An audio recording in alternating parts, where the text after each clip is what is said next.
Eventually, this struggle leads us to an unconscious inclination to dominate others in terms of our own freedom.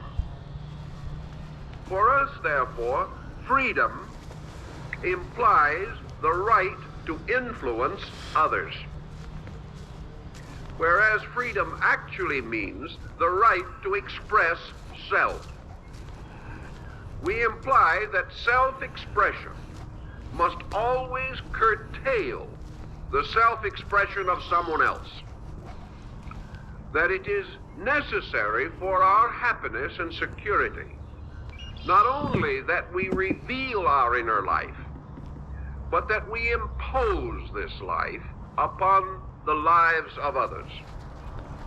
Here then we come again to a ritualistic problem, a problem that antiquity worked with, perhaps subconsciously, but in many ways very effectively.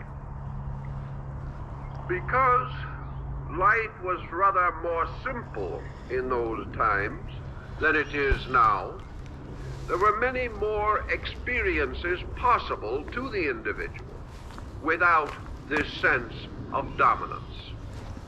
In those days, for example, men were protected by the simple belief that creativity was not merely an expression of themselves.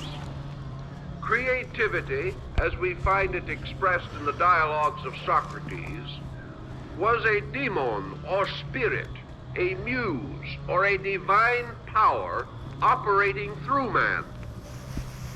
This concept was highly useful, for it not only gave the person a greater sense of the security of his own conviction, because this conviction emanated from deity, but also required others to respect this conviction, because to oppose the right of the other person to be a person was to assail divinity.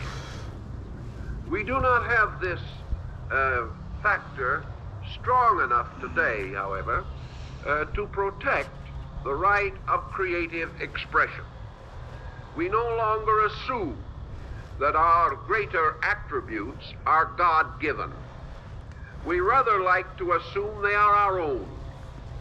And because they are our own, other persons who also have similar or parallel attitudes and instincts, which they also feel to be their own, feel perfectly justified in a warfare between their own and our own, a warfare which would not be nearly so critical had we the concept that antiquity had, that greatness flows from a common fountain, and that all things by nature right are also by nature God.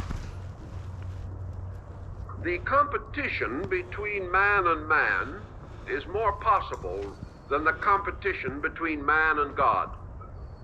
And even in our time, we are not inclined to declare war on the divine factor. Even among materialistic persons who have very little sympathy for religion themselves, it is an unwritten law not to interfere too strongly with the religious rights of others. To do so is to be distinctly unpopular. All this leads to the main consideration of the morning, namely the presence in the individual of a conflict between himself and an ancestral pattern. This ancestral pattern may be regarded as a parental archetype or a parental image.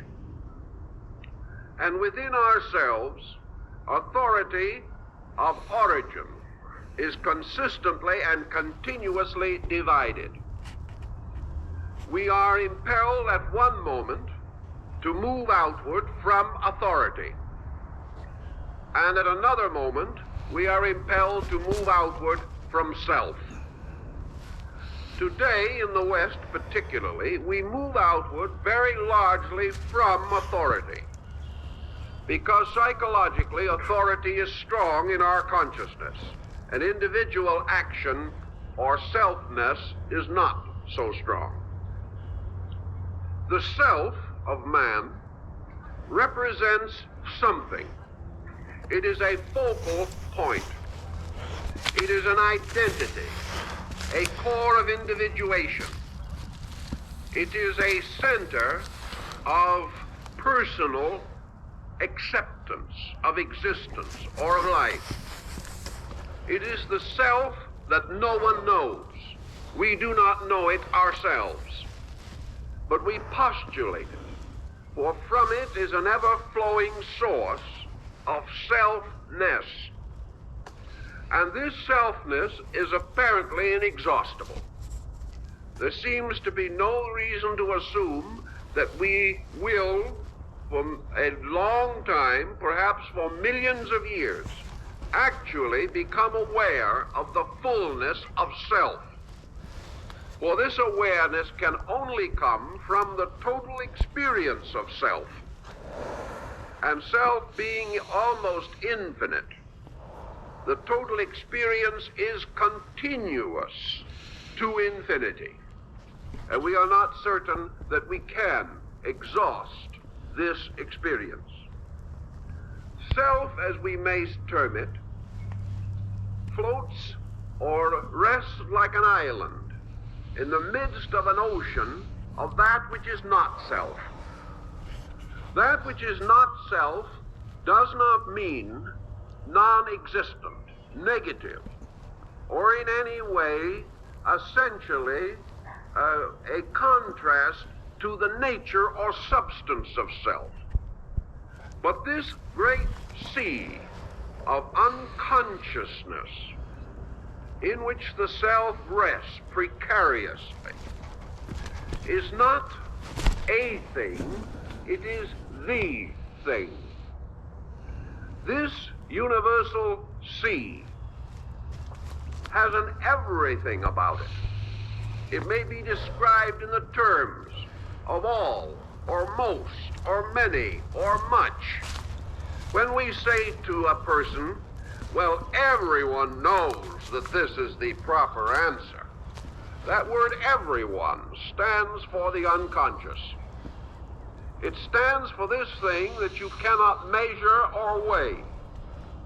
And when hastily spoken, the term everyone may mean only one person.